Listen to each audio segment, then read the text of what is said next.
Good afternoon, and thank you for joining us for Managing Finances Today and Tomorrow. Before I introduce our special guest speakers, I want to go through some of the Zoom housekeeping rules. First, we are recording today's presentation for anyone that is not able to join us live. Second, we are in presentation mode right now, and we will have time for questions at the end of the presentations. Feel free to type your questions in the Q&A tab at any time during the presentations, but we will wait until the end to address them. If the Q&A tab is not accessible to you for any reason, you are welcome to email your questions to communityevents@omf.com. Once again, communityevents@omf.com. Today, we have assembled a panel of experts and partners from the nonprofit, corporate space, and a state financial regulator to provide financial literacy materials and other information that you can use to help manage your finances during these trying times. Our presenters today include the Honorable Jean Wu, member of the Texas House of Representatives, Leslie Pettijohn, the Texas Consumer Credit Commissioner, Anna Gonzalez, FEC Program Manager with the Alliance, David Fernandez with the Financial Opportunity Center Program Manager with the Alliance. Additionally, we have Diane Zarzuelo, Director of Community Philanthropy with the Greater Houston Community Foundation, and Joe Milich, Senior Fraud Investigator with OneMain Financial. My name is Ken Kenyon. I am Vice President and Director of Government Relations with OneMain Financial, and I'll be serving as moderator for today's panel. During these challenging times of uncertainty, managing personal or family finances can be extremely challenging. In fact, nearly 9 of 10 Americans say that the COVID-19 crisis has caused stress on their personal finances. If you find yourself having these feelings, know that you are not alone and there are resources to help. As a responsible lender in Texas, OneMain is committed to providing our customers, and most importantly, our communities, with financial literacy materials and resources to empower folks and to make informed financial decisions. It is our hope that the materials and information shared today will help the local community in the greater Houston area to navigate financial hardships as we face these natural disasters and the COVID-19 crisis together. It is also our hope to assist in managing your finances beyond the crisis as we move towards recovery. Now I have the pleasure of turning our attention to one of our honored guests, the Honorable Jean Wu, member of the Texas State House of Representatives, for a special message. Representative Wu? Thank you so much. And I am here to help welcome everyone and to thank the whole group for being a part of this and to helping inform the public of how they can help themselves, both financially and especially during this time of crisis. And look, I am a member of the Financial Services Committee in the Texas Legislature, and I see a lot of the problems that pop up. But more than that, I've spent some of my time volunteering to teach people financial literacy throughout. And one of the things I've learned is the ability to understand and manage your own finances and to make smart decisions is one of the most important things for an adult, and especially if you're a young person and you're coming into your own. Learning this stuff is so important in making sure you have a secure future. And it is one of the greatest barriers in preventing people from getting themselves out of poverty and moving themselves forward. And just as important as that, whenever we have times of crisis, that is when people, the scoundrels, the scammers, the fraudsters, that's when they pop out. Whether it was Hurricane Harvey or anything else, whenever there is a crisis, people who are unscrupulous use that time to take advantage of people, to scare people, to scam people, and to steal their money and steal their life savings. And I hope that everyone uses this opportunity to learn how you can protect yourself. And the legislature is working on many things, from working on credit card skimmers at gas stations, all the way to dealing with more complex financial fraud. The society we live in is moving faster than sometimes than we can deal with. And it is your obligation, it is your duty to protect yourself first. Make sure to learn what you can, make sure to get as much information as you can, and protect yourself. Thank you so much, and I hope you enjoyed the presentation. Thank you very much, Representative Wu, for that message. And thank you for your work that you do at the State House and also in your local community. At this time, I would like to introduce the Commissioner, the Commissioner of the, Office of Community. She's the Commissioner in Texas. She regulates many different industries, and it's a pleasure to have her here, Commissioner Pettijohn. Thank you very much, Ken. It's my honor to be here today with you virtually and share a few remarks on the current economic environment. And I have a few of maybe more technical economic trends, but I think hopefully those are helpful in light of the discussion today. But as we look back, clearly the pandemic has had crippling effects on our economy and on Texas families. However, this pandemic also offers a good time for many families and consumers to get their financial house in better order, sort of like a Marie Kondo decluttering activity for your financial life. Events like this virtual town hall are a wonderful opportunity for organizations and families to learn about and evaluate new tools and resources to improve their financial position. It's a good time to focus on what's important, eliminate non-essentials, and set goals to improve financial health. In fact, 40% of US consumers report being more mindful of where they're spending their money today. Almost all sectors of our economy have been hard hit by the pandemic. We've all certainly seen the supply chain issues with paper goods, some soft drinks, and personal protective equipment. Interestingly though, the financial services or financial activities sector have had one of the smallest reductions in output, so credit and financial services are still widely available. Interest rates, of course, have been impacted by the pandemic. The economic crisis has driven rates to rock bottom levels. So if someone wants to borrow, now's a good time. But with millions of people out of work and continued uncertainty of virus infections, qualifying for a loan has become more difficult, even for well-positioned borrowers. It's not unusual for lenders to tighten credit during a downturn, but the current situation is especially challenging for them to get an accurate read on a consumer's financial health. Borrowers have been able to pause their mortgages, halt their student loans, and delay paying their tax bills, while millions of households are receiving some extra money in unemployment benefits, $600 a week.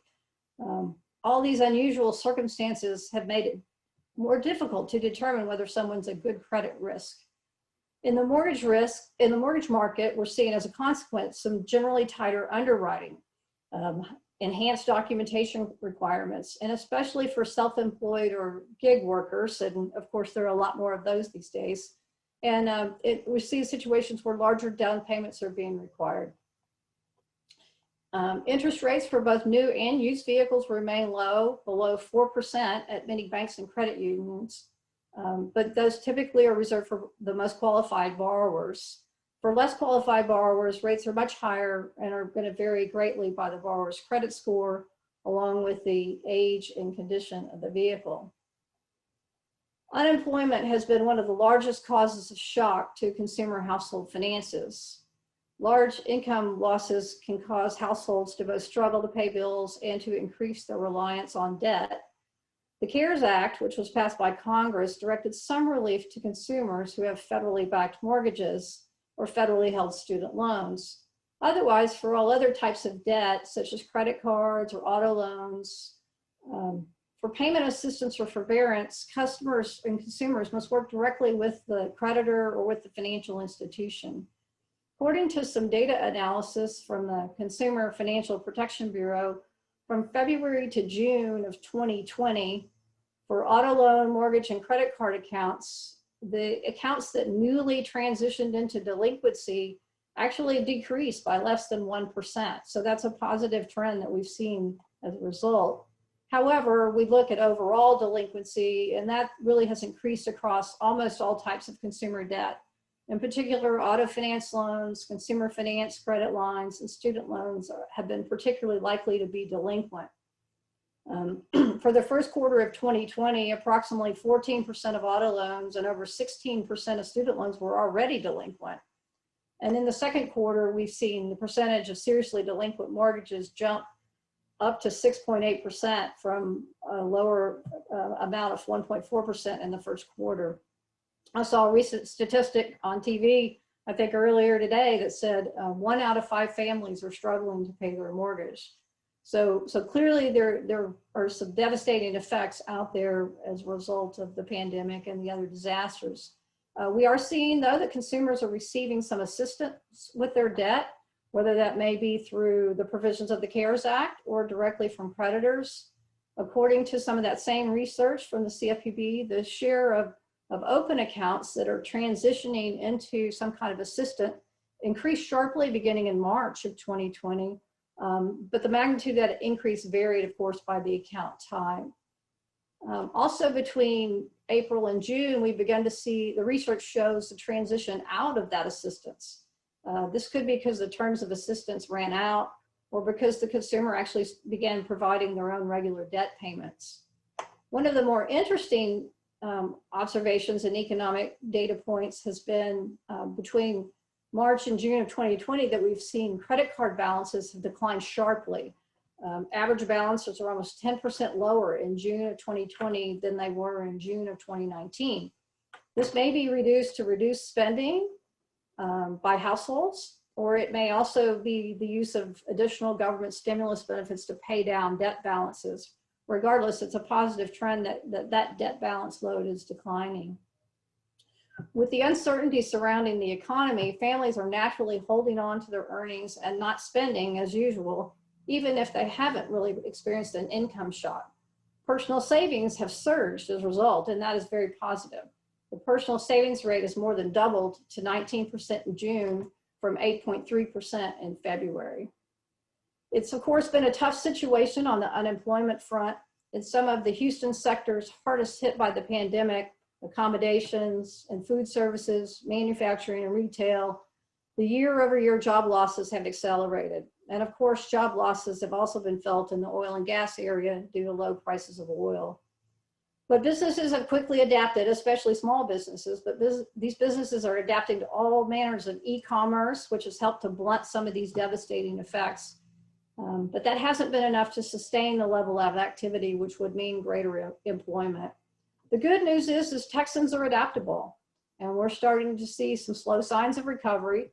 For example, unemployment claims the week of September 12th were the lowest they had been since mid-March. And I think these trends may continue as Governor Abbott just recently outlined plans that will begin to allow more businesses to reopen or increase capacity.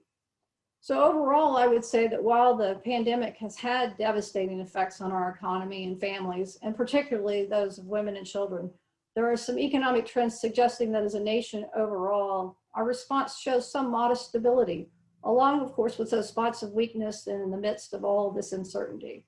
Clearly, we all pray for our best response to control the virus and a hopeful, robust economic recovery and rebound, and not only for the economy as a whole, but individual families. And these are great opportunities and great times with which we can all work to begin to increase and build upon that financial health.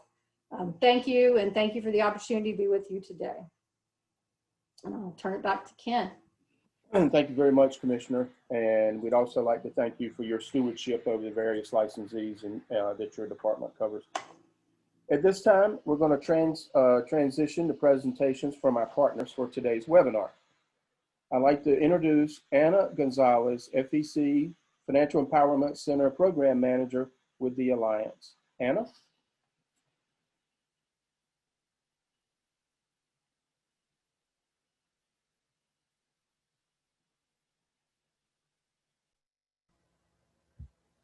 Can you hear me? Are we good? Okay, good. Okay. So hi everyone. Today I'm going to present debt management during a pandemic. So could we go to the next slide, please? So money management, crisis budgeting during a pandemic. Next slide, please. So what we're looking at is an overall strategy during a crisis. So dealing with the uncertainty, what do I do now? Reviewing income and expenses, prioritizing debt, creating a budget, getting ahead of the issues, know due dates, and prepare for negotiations. So these are all the things that we're going to talk about. Talking about what do I do now? Next slide, please. So what you're going to do is you're going to review your income and your expenses. You're going to account for all sources of income, considering you're going to consider how to increase revenue and cash flow, your eligibility for benefits, and then of course, alternative work. So what you're going to do is when you're doing a crisis budget, you want to account for every source of income. How are you spending your money and your cash flow? So eligibility for benefits, maybe when you were working, you did not qualify for certain benefits, but things have changed. So reapplying, that's one. If you lost your job, of course, filing for unemployment. Assistance for children, Medicaid. Maybe you didn't qualify before, but maybe now you can. Looking for in-kind sources, you want to really look at your circle of influence. So in-kind sources would be your food banks, your nonprofits, your churches. You want to look at the circle of influence in your community to look for formula, diapers, clothing, products for seniors. And then when you're looking at alternative work, food delivery right now is the hot commodity. Uber Eats, Postmates, contact tracing, COVID-19, that they pay actually really well. And then we're still doing the census. So I know it's crunch time. And so, you know, they're really looking for people to get to people that they missed. Next slide, please. So what you're going to do is you're going to review your expenses. So looking at everything that's coming in. So non-essentials, what services can be paused or suspended? So maybe you have a gym membership that can be paused or suspended, cable, Chewy for your dog. He doesn't need all those treats. So what you want to look is you want to look at, can I suspend my services? And if I do that, if I put them on pause or suspend or terminate, am I going to pay more for early termination, or is it going to be a better deal for me? You really want to look at, you want to weigh out the good and the bad. So what payments are immediate and what needs to be addressed? So you want to make sure that you know when things are due. If I delay my payment, how is that going to affect me, and what are the consequences? So these are all things that you need to consider when you're looking at that. Next slide, please. So this is just a model of what is priority. So you really want to think of your family first. You want to make sure that you have shelter in place. You want to have a roof over your head. So rent, mortgage, that is first. Utilities, gas, electric, water, and phone, those are essential. You need those things. I always get asked, why phone? Well, phone, you really need a phone nowadays. It's not like before. You need to make sure that you're calling your unemployment, you're looking for employment, you're, you know, calling all your creditors. Food, of course, that's essential. And then, of course, basic household items. Toilet paper, hot commodity, you couldn't find it. You need that. So looking outside of your, if these are items that you need outside of your community of influence. Next slide, please. So everything else comes second. Protections in place. Public housing, student loan suspensions, those can be set aside. Here's the thing, we are right now currently in a moratorium. Keep in mind what happens when the expirations are lifted. What happens when we go back to normal? What happens? Are you looking at a big, large sum that you're going to pay back in, you know, in December? What is your plan of action? And you want to look at that. You want to keep lines of credit open whenever possible. So this is just in case of emergency. I want to make sure that you have a credit card that you can use if you need to buy a tire, if you have vehicle expenses. When you're looking at your payments, you're looking at, I have these payments and I'm making small, I'm making the minimum now, but you want to really look at, can I make smaller payments in lieu of my minimum? And these are things that you need to talk to your creditor about. You need to make sure that those things are in place and they're in writing. Next slide, please. So when you're creating your crisis budget, you want to apply every dollar of known income to priority expenses. Keep an eye on the timing of cash flow. Know when money arrives. So know when you get paid, your unemployment benefits, child support, spousal support. Know when you're getting paid. Know when that money is coming in. You want to break up the payments into priorities. So I always say it's super important to talk to creditors. Make sure that you're continuing to make your payments. This is a very difficult time, but you really want to be able to have something as an agreement. If you can't make your minimum, try to make at least something, because you want to show good faith. You want to keep those balances from snowballing. You don't want to have an avalanche at the end. Next slide, please. So if I give you any advice, this is my best advice. This is the best slide. So you want to be able to contact your creditors. You want to know when due dates are. You want to be able to contact your creditors before they contact you. So don't get scared. If you missed that payment, please contact your creditors. If they've already reached out to you, do not wait. Make those difficult phone calls. I always say make sure that you get the name of the person that you're talking to, the number you called, the time and date, the substance of the call. Follow up everything in writing. Make sure that you have everything that was said in writing. Go back if you can and write notes. Texas is a loan party consent. So if you can record that conversation, please do so. I always say California is not, so it's a dual party consent. You want to make sure you know who you're calling and where you're calling. And don't let things just happen to you. Make sure you take control of the situation. So making those difficult calls. Next slide, please. All right, so when you're preparing for negotiation, what is the best scenario and what is the worst? And what leverage can I use? So leveraging could be, maybe I have a little savings, and if I call my creditor, if I can negotiate maybe paying half of what I owe in lieu of like what they're asking. You know, a lot of times creditors just want to get paid. They'd rather have something than nothing. So you want to make sure that that is something in writing. So also moratorium in place. When does that end? You want to make sure that you're looking at federal, state, and local levels. Those are dates that you need to know. You need to start preparing for that lift. So making sure that you plan that out. And ask for what you need, not what you think the creditor wants to hear. So when you're making a negotiation, if they're saying, $500 is the minimum, no, and I can't do that. I can do $250, maybe I can do $150. You need to be able to voice that when you're making these agreements. Next slide, please.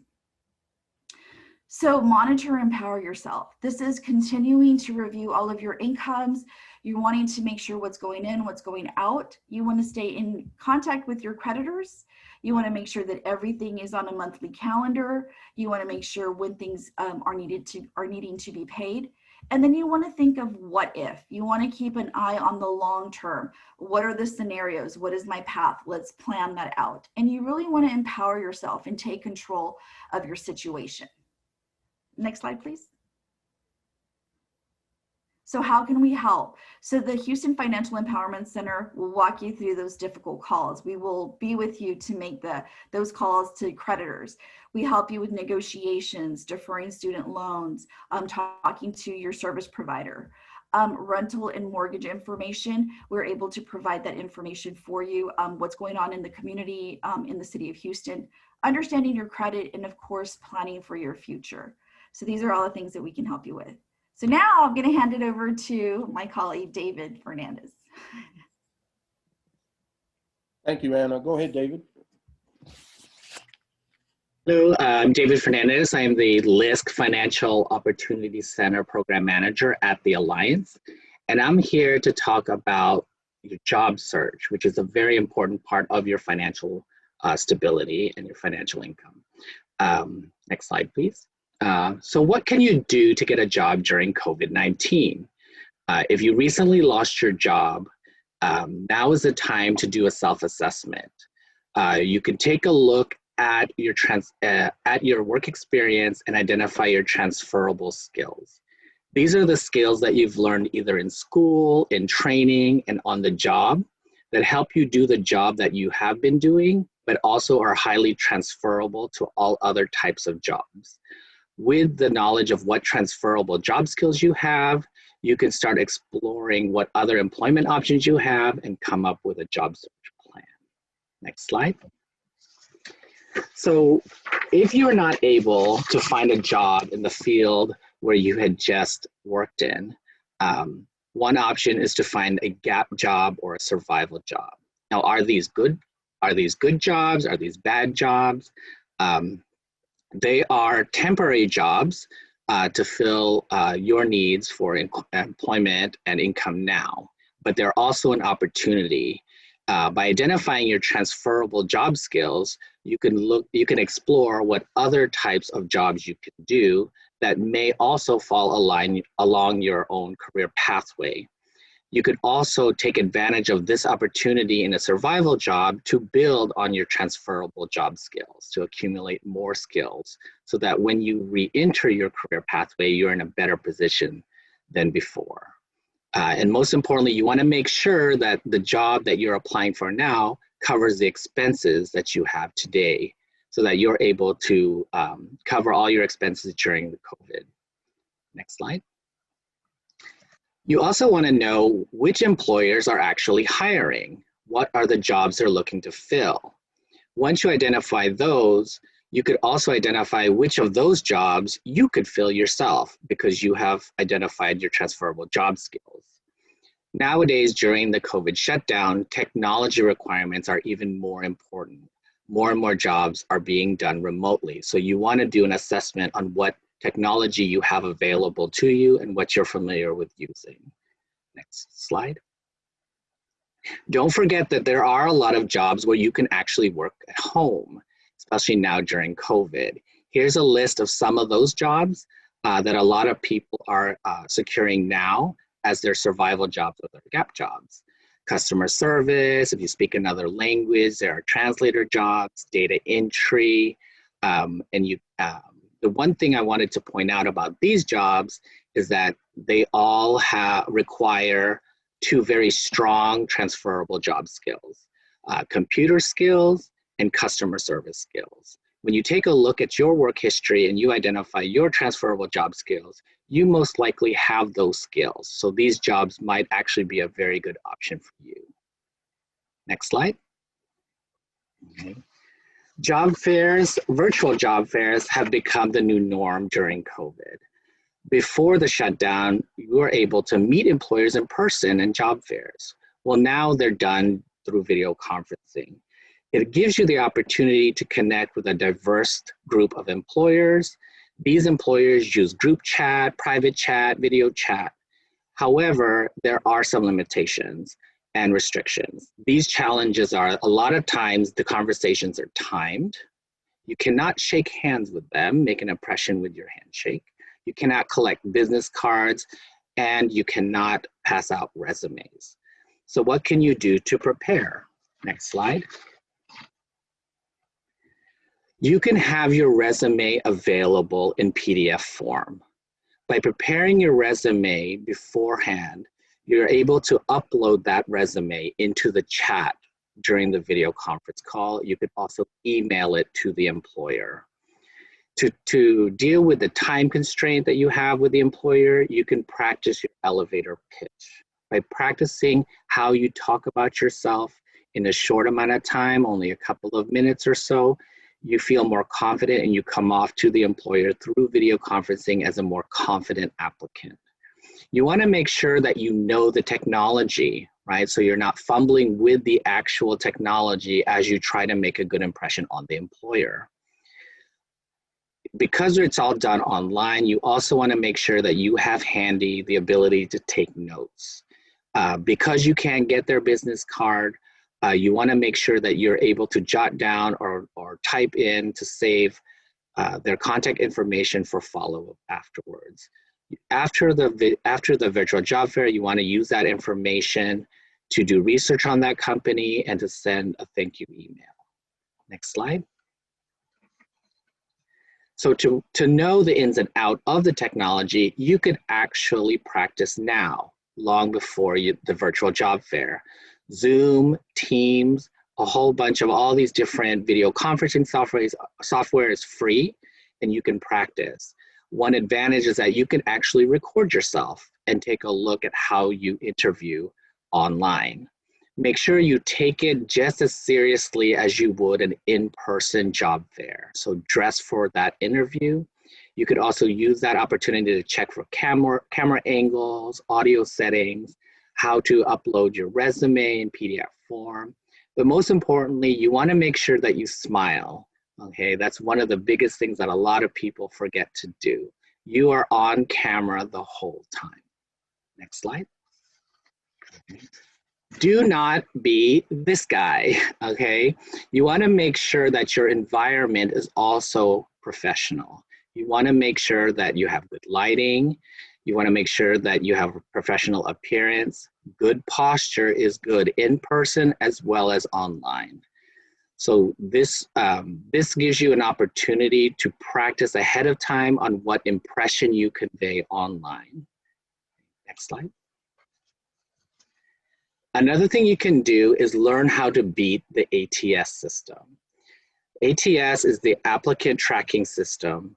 It's the computer program that employers use to scan resumes. Right? You want to make sure that your resume passes their computer program so that it ends up in the hands of the actual employer that's hiring. To do that, you want to make sure that the fonts you use are either Times New Roman or Arial, as opposed to very elaborate fonts.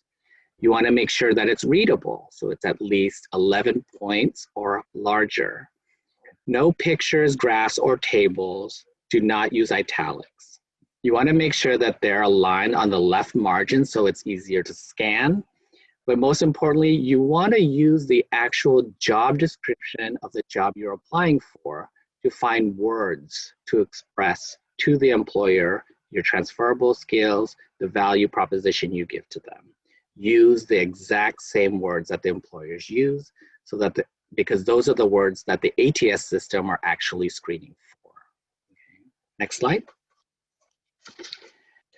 Finding job openings has almost completely moved online. So if you're not familiar with the online job search, these are one of the largest websites to find jobs.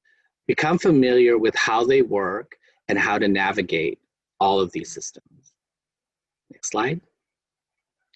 I do want to point out too that there are also industry and sector specific job search sites. Some of these you might not have heard of.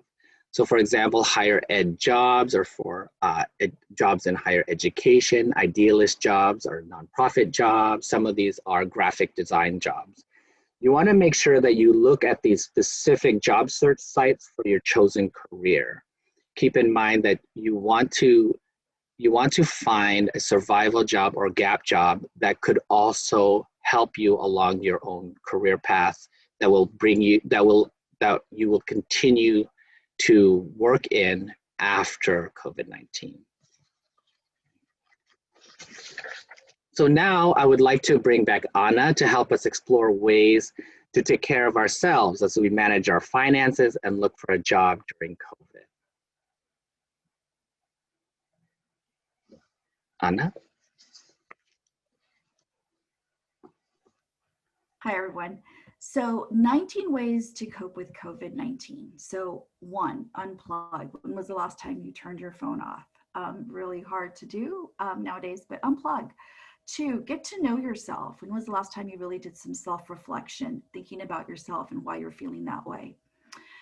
3, feeling your feelings and naming them. That goes to just self-reflection and doing a feelings inventory. Why am I feeling this way? And kind of just having that time to yourself.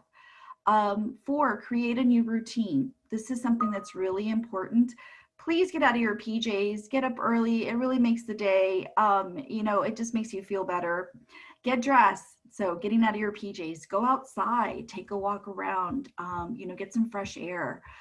Exercise at least 20 minutes, get those endorphins going. You want to be able to sing, dance, listen to music. I always say, there's this quote, you know, dance like no one's watching, you know, sing to your dog, you know, sing to your kids, listen to music loud, just unwind.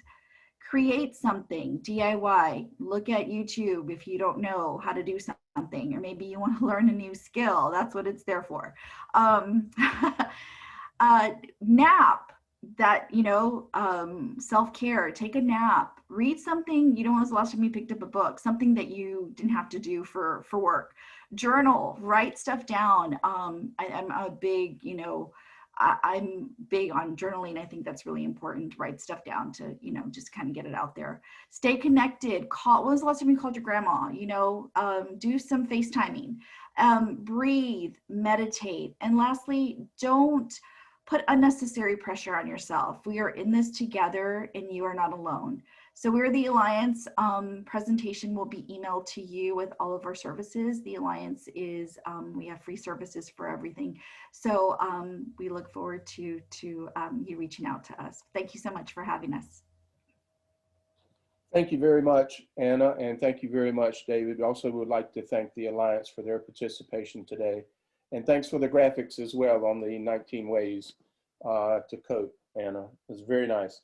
Right now, I'd like to introduce Joe Millich. He's a senior fraud investigator with OneMain Financial to share insight on the pandemic and fraud. Thanks, Ken. Again, my name is Joseph Millich. I'm a senior fraud investigator with OneMain Financial, and today I'm going to discuss some topics on fraud, scams, and in the era of COVID-19, more COVID-specific scams, ways to identify and protect yourself against them. So a lot of you already may know what identity theft is, but it's important to know the definition. Identity theft is a crime in which another person steals your personal information to commit fraud. And every year, millions of Americans report that their identity has been stolen and used for various types of fraud. Next slide, please. So being that your identity is such a valuable piece of information, identity theft and identity fraud are some of the fastest growing crimes. It has been the #1 complaint among consumers for 15 years straight. Next slide, please. So not only do these thieves have creative ways of stealing your personal information, they also commit multiple types of fraud with them. That's why you should make identity protection a habit. It should be as natural as looking both ways and crossing the road. Looking on this slide, this is some of the things that a fraudster or scammer can do if they do obtain your personal information. Next slide, please. All right, so now we're going to jump into some of the more popular scams. These are just scams, even without COVID-19, these scams are very popular. First on the list would be the sweepstakes or lottery scam. This scam works by a fraudster asking you to pay some fee in order to claim a prize or winnings from a competition or lottery you never entered. An example of this would be you've won the Bill Gates Foundation lottery. You get $1 million, a trip to the Bahamas, and a fancy car. All we ask you to do is pay the taxes up front. So at that point, they'll try and get more and more out of you. You just have to do your due diligence with this kind of stuff. Typically, the elderly are more susceptible, but I've seen all age groups and genres be victims of it. An advanced fee scam. This is similar. This is probably the most common confidence trick. Typically involves promising the victim a significant share of a large sum of money in return for a smaller upfront payment. An example of this would be someone reaching out and saying, hey, you've been approved for a loan for $10,000, but your credit score is a little low, so we're going to ask for some insurance up front, $250 or $500. And then they'll go on and on and on trying to manipulate more money out of you. A romance scam. This is a confidence trick involving feigning romantic intentions towards a victim, gaining their affection, and then using that goodwill to commit fraud against them. At which point they'll try and access the victim's money, bank accounts, credit cards, passports, email accounts, and the list goes on and on. Phishing.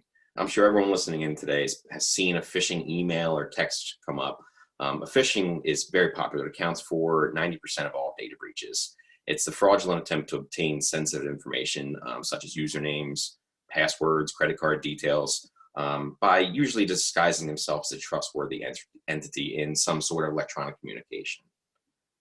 Next slide, please.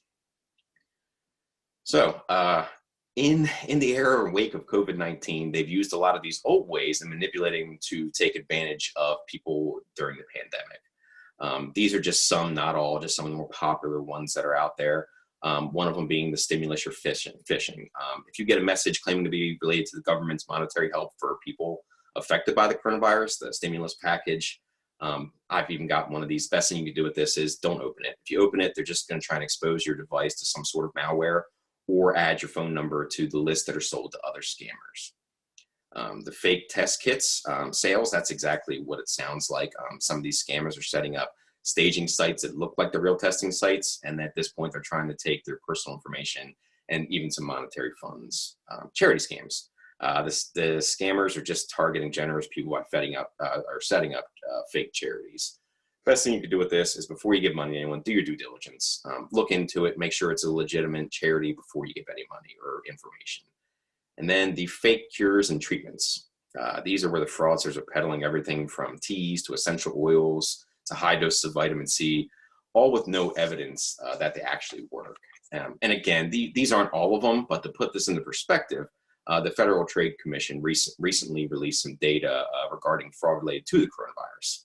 So between January 1st of 2020 and the present, Americans have lost more than $145 million due to COVID-19 related fraud. And the FTC reports that they have fielded more than 200,000 complaints from consumers. This is why it's very important to really do your due diligence for this and make sure you're not a part of the fraud. Next slide, please. All right, so to protect yourself against it and your family, these are some of the things you want to look out for. If you see $500 come out of your checking account, you're going to want to contact your bank immediately. Someone has access to your personal information and your checking savings account. You're going to look into it. Likewise, with charges on a credit or debit card you didn't make. That's why you should check your statement every month. And in concurrence with that, if you see a statement from an unknown credit card, if you bank with Citibank and you see a Bank of America statement in the mail, you're going to want to contact both your bank and the credit card banks associated with them. If you get debt collectors calling about debts that you're unaware of, that's a big thing. And of course, a notification of a data breach. If you have some kind of identity theft protection, they call you, you want to take it seriously. Next slide, please. All right, so if you go to apply for a car loan or a house and you're denied and you believe that, wow, my credit's pretty good, my debt to income ratio is good, I probably should have been approved for this, you're going to want to contact further and probably look at one of your credit bureaus and see if there's any new inquiries out there, if someone's taking advantage of you, taking any new credit cards, bank accounts, loans. If you see suspicious emails, text messages, phone calls asking for this is like the phishing. If you see that, just ignore them. You're not going to want to do that. Tax season was a little weird this year being July 15th, but if you go to file your taxes and someone's already filed in your name, that's a big issue, and you're going to want to contact all your financial institutions and privately credit bureaus. This is a newer one, bills for medical appointments and tests or medications you don't recognize. It just means that your information has probably been compromised in some way, shape, or something has gone wrong, and people were even taking out medical expenses in your name. Next slide.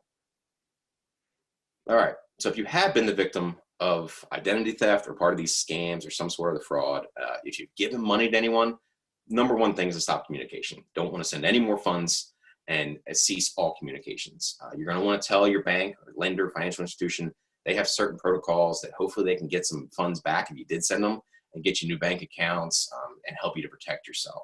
You also want to report it to law enforcement. They track these things. It may be part of a ring or something larger that they're not aware of, so it's important to track all this information. Next slide.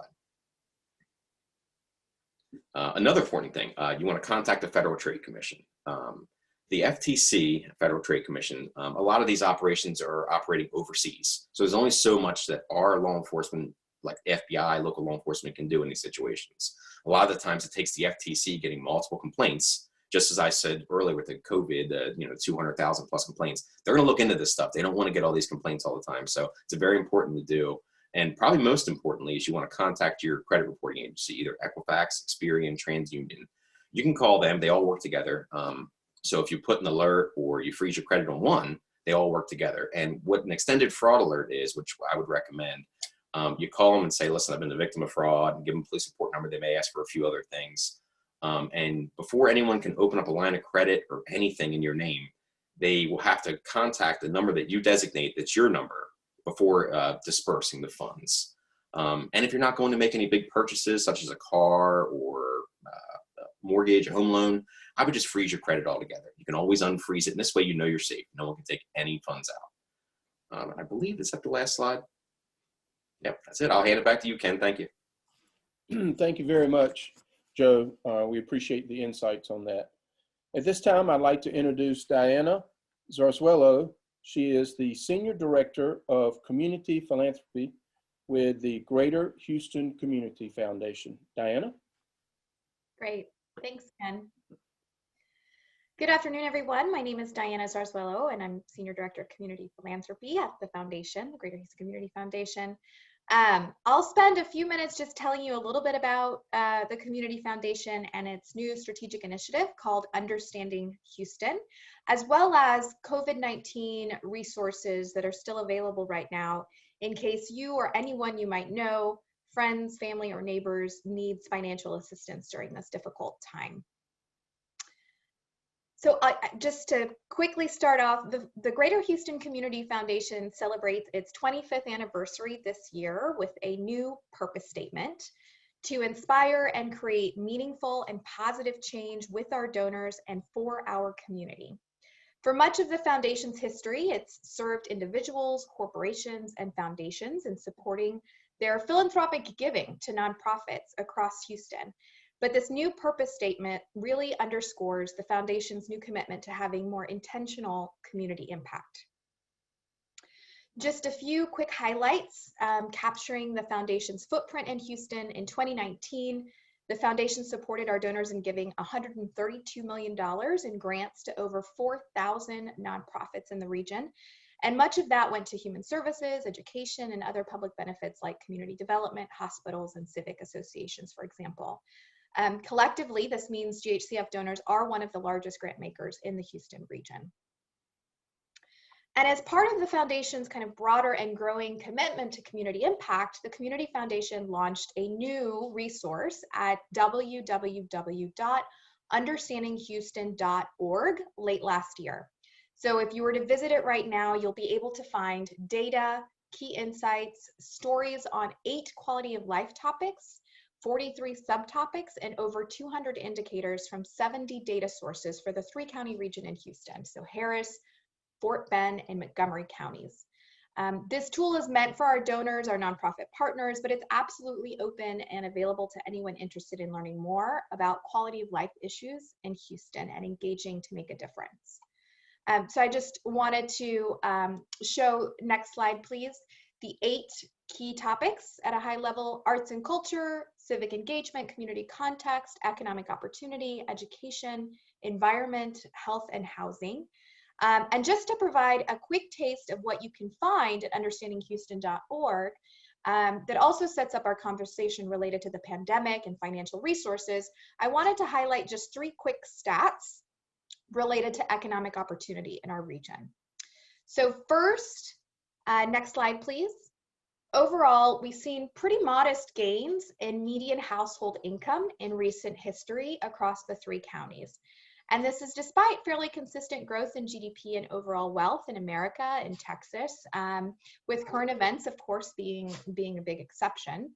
But as a reminder, median household income refers to that middle household income. So looking at national median income here in 2017 on the far left, one of those gray lines, sort of overlapping with the blue line, which is Harris County. Half of all households make more than $60,000 a year, and the other half makes less. So regionally, we've seen pretty modest median household income growth, about 4.3% between 2010 and 2017. And notably, that's less than the national growth at 7% and state growth at 8%. So next slide, please. So here we break down median household income by race and ethnicity, just to see how stark the differences are and whether we're closing those gaps. So we're looking at Harris County here, and in 2017, the income gap between white and black households in Harris County, so that's the white is the purple line and black is the blue line, that gap was over $41,000, with Black households earning about $43,000 a year and white households earning about $84,000 a year. That gap is actually $15,000 more than what we see at the national level, $13,000 more than what we see at all of Texas, and it's significantly higher than what we even see compared to LA County, which has an income gap of about $27,000 between white and Black households. And we also see that that gap is pretty persistent over the last 15 years. We haven't closed that gap significantly at all. We also see similar trends here between white and Latino households.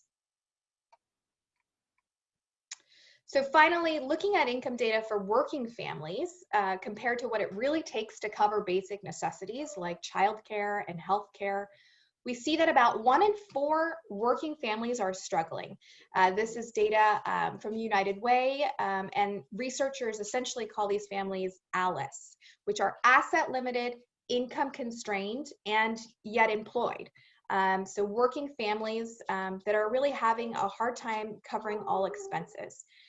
Together with those living in poverty, that represents about 40% of total households across the 3-county region that are economically insecure, and that's about 800,000 households overall. So this kind of backdrop of economic insecurity in our region is really really compounding what we're seeing today with the pandemic, of course. The pandemic is a public health crisis, but it's also had grave economic impacts on families, and including those that were struggling before the pandemic, but also families for the first time who are really struggling. And that was the impetus behind the Greater Houston COVID-19 Recovery Fund. The Community Foundation and the United Way of Greater Houston came together for the first time to set up this joint fund, and we raised $17 million from a variety of foundations and donors across Houston to support urgent relief and basic needs. So we've dispersed all of these dollars. As of July, our 84 nonprofit partners reported serving more than 100 households with urgent needs for food, emergency financial assistance, rental assistance, services to prevent homelessness due to evictions or foreclosures is just a few examples. And while we feel like that's good impact, we know that there are a number of other families that are still hurting. So if you or your neighbors or anyone is in need of services, we encourage you to call the 211 Texas Local Information Referral Hotline to speak to someone and get connected to resources. They maintain that resource directory with those nonprofits that still have capacity to serve our community. Next slide, please. And then I also wanted to share just 2 other resources that are still available. First, this is a Baker Ripley Rental Relief Fund. They are administering this fund. It's a $40 million public-private fund for the city of Houston and Harris County that is still open. If you are a renter and need help, I encourage you to go to bakerripleyrenthelp.org to apply for rental assistance. Your landlord does have to be participating in order for you to receive assistance, but you can also encourage your landlord to participate if they aren't already. Next slide. And then finally, this is a bit of a preview of what is yet to come. Actually, Catholic Charities of the Archdiocese of Galveston, Houston is administering another $40 million direct assistance fund that will offer about $1,500 to families in need of flexible emergency financial assistance in Harris County. The website just became live at catholiccharities.help.org. And the program officially launches September 29th, so next week. You can learn more about eligibility to access these dollars and learn how to apply online once they launch. And with that, I think that wraps me. I think I have one more slide. Encourage you to follow us on social media to learn more about quality of life issues in Houston. Thank you. Great, thank you very much, Diana. It was very informative. Looking in the Q&A box, I don't see a question quite yet, but I do have one come up this is for Commissioner Pettijohn. Could you maybe shed some light on the type of complaints that your organization has received in and around COVID, and what are the largest number of complaints about, and also the type? Certainly. Thank you for the question, Ken. Related to complaints that our office receives, again, we regulate a wide variety of financial services companies financial service providers in the state of Texas. I'd say we get a large number of complaints about payment servicing at the moment.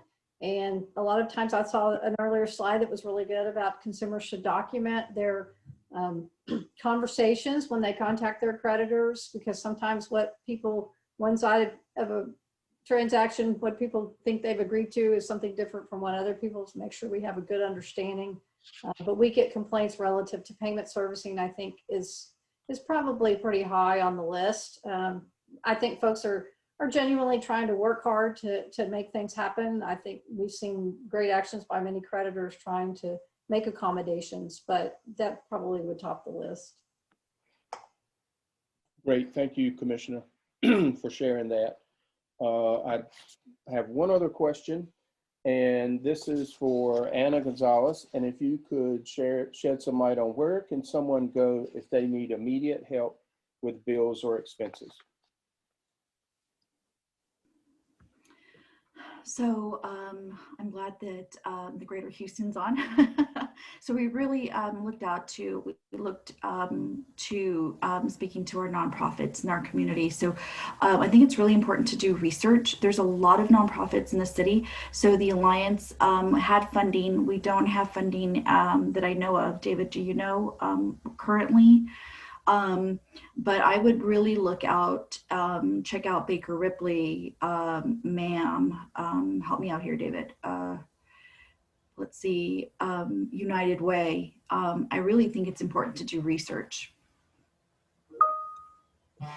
I would also like to add too, you could also, if you need someone to help you, right, that's what Anna and I do too. So you can contact the Alliance. We have financial counselors as well as financial coaches on staff that can help you explore what your options are to connect with COVID-19 relief funds for help with rent, utilities, and all these other expenses as well. We can guide you through all of that. So yeah, reach out to us. Great, thank you, Anna and David. That's all of our time for today. On behalf of OneMain Financial and all of our participants, I'd like to thank Representative Wu and Commissioner Pettijohn for their time and leadership. And I'd also like to thank our important partners, the Alliance and the Greater Houston Community Foundation, for their partnership and support and in creating and presenting this valuable content today. Finally, I'd like to thank all those in attendance, and I will remind you to be on the lookout for a follow-up email that will have links to the services and resources that were discussed today during the presentations to help you manage your finances today and tomorrow. Additionally, I would like to thank all the participants today and offer our support through the recent storms and the pandemic. Be safe, everyone, and thank you.